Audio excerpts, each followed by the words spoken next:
Hello everyone. आज का हमारा टॉपिक है life cycle of angiosperm. Angiosperms के बारे में हमने लास्ट वीडियो में भी डिस्कस किया था। Angiosperms are plants with covered seeds, जिनके सीड कवर्ड होते हैं सीड गोट से। फ्रूट के अंदर सीड प्रेजेंट होते हैं, फ्रूट बॉल से वो कवर्ड होते हैं। तो ये सारे कैरेक्टर एंजियोस्पर्म्स के हैं। अगर लाइफ हिस्ट्री की बात की जाए एंजियोस्पर्म्स में, तो जो सबसे लंबे समय तक चलने वाली फेज होती है वो होती है dominant phase of life. Dominant phase of life is sporophyte, means sporophyte सबसे लंबे समय तक चलता है। उसके बाद उसमें थोड़े समय के लिए गैमेटोफिटिक स्टेज आती है, फिर अगेन स्पोरोफाइट डेवलप हो जाता है, मतलब न्यू जनरेशन की शुरुआत होती है। तो हमें इसका शॉर्ट में एक लाइफ हिस्ट्री देखने वाले हैं। प्लांट बॉडी की अगर बात करी जाए, जो स्पोरोफिटिक प्लांट बॉडी है यानी कि डिप्लॉयड प्लांट जो है वो रूट सिस्टम और शूट सिस्टम में डिवाइड रहता है। रूट सिस्टम सॉइल सरफेस से नीचे होता है, अंडरग्राउंड होता है। उसमें primary root, secondary root, root hairs ये सब होते हैं। एरियल सिस्टम जो है वही शूट सिस्टम है। यहाँ पे लीव्स डेवलप होती हैं, फ्लावर, फ्रूट्स, स्टेम, ब्रांचेस ये सब डेवलप होते हैं।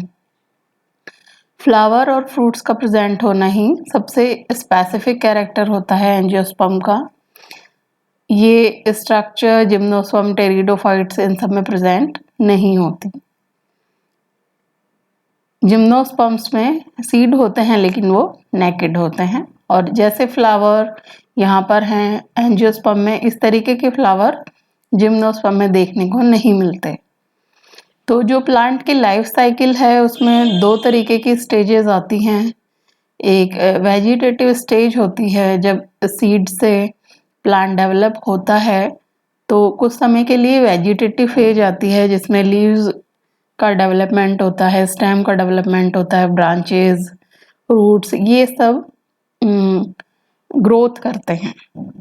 एक लिमिटिंग टाइम पीरियड के लिए ग्रोथ होती है, ऐसा नहीं है कि हमेशा वेजिटेटिव ग्रोथ ही होती रहेगी। उसके बाद रिप्रोडक्टिव फेज आती है। तो वेजिटेटिव फेज में हम यहाँ देख रहे हैं कि एंजियोस्पर्म प्लांट में लीव्स हैं, स्टेम है, ब्रांचेस हैं, रूट हैं, ये सब है। और सोइल सरफेस से ऊपर शूट सिस्टम और नीचे रूट सिस्टम हमको दिखाई दे रहा है। वेजिटेटिव ग्रोथ होने के बाद में ही रिप्रोडक्टिव फेज शुरू होती है। इसके लिए प्लांट को सिग्नल मिलता है, ये फिजियोलॉजी में हम डिस्कस करते हैं।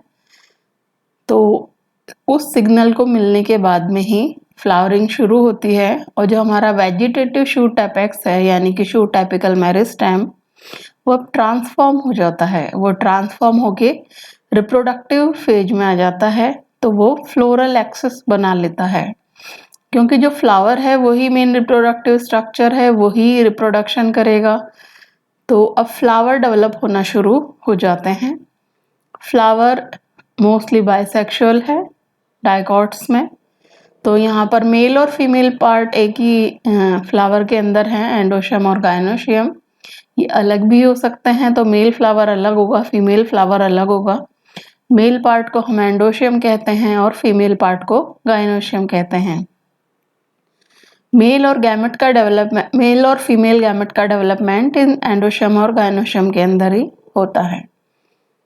ये इनका डेवलपमेंट मियोसिस से होता है, तो ये अगेन हैप्लॉइड हो जाते हैं। पॉलिनेशन से फीमेल गैमेट तक मेल गैमेट पहुंचता है। पॉलिनेशन के लिए बहुत सारे वेक्टर हो सकते हैं, एयर के थ्रू हो सकता है या वाटर के थ्रू हो सकता है, एनिमल्स के थ्रू, बर्ड्स के थ्रू। जो हमारा मेल गैमेट है वो फीमेल तक पहुंचता है। पॉलिनेशन के बाद में फर्टिलाइजेशन होता है। फर्टिलाइजेशन में मेल और फीमेल गैमेट का फ्यूजन होता है, जिससे डिप्लॉयड स्टेज आती है। डिप्लॉयड स्टेज जायगोट के रूप में है यहाँ पर। तो जायगोट फर्स्ट डिप्लॉयड सेल है जो नेक्स्ट जनरेशन की है। उससे एम्ब्रियो का डेवलपमेंट होता है। एम्ब्रियो का डेवलपमेंट फीमेल पार्ट में ही होगा। ये हम सब जानते हैं कि ओव्यूल के अंदर जो एग सेल होती है उसका मेल गैमेट से फर्टिलाइजेशन होकर के डिप्लॉयड स्टेज आती है, तो वो फीमेल बॉडी के अंदर ही एम्ब्रियो का डेवलपमेंट होता है। फर्टिलाइजेशन के बाद में ओव्यूल सीड में डेवलप हो जाता है और ओवरी जो होती है वो फ्रूट बना लेती है।